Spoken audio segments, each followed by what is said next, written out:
Now let's take a look at prompt engineering.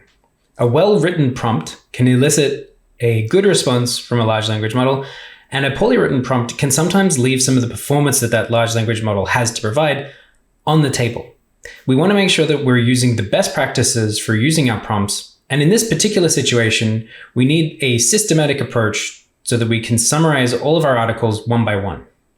A well-written prompt saves a lot of hassle and can be shared and modularized across the team and across the community. Let's take a look at some example code of how we might build up our prompt for this particular use case. To recall, we're going to use a summarization large language model for an article that we're going to give that eventually we'll use to get the sentiment from.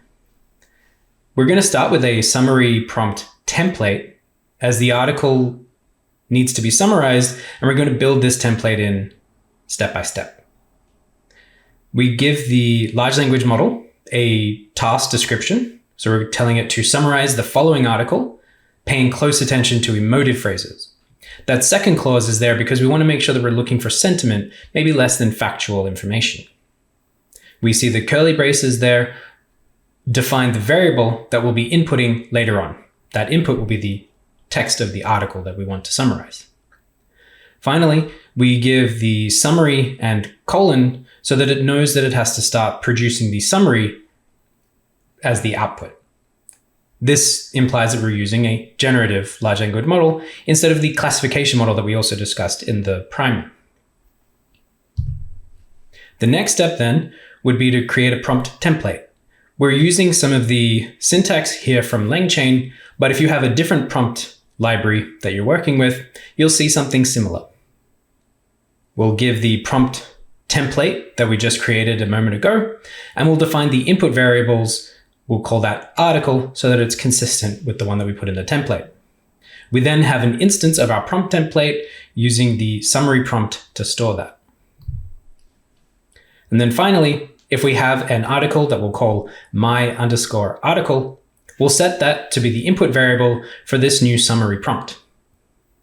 This summary prompt now has an instance of the article plus the prompt template that we created before.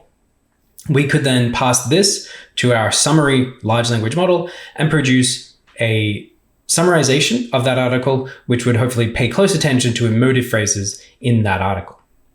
We could loop over all of the articles that we have and create summaries for each of them. So this solves one part of this two-stage problem, where initially we needed to give articles one by one and give that to a summary large language model.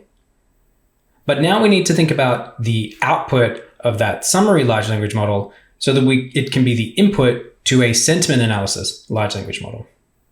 So you can think of what we've done up to now as chaining a prompt to a large language model. This was done using prompt templates.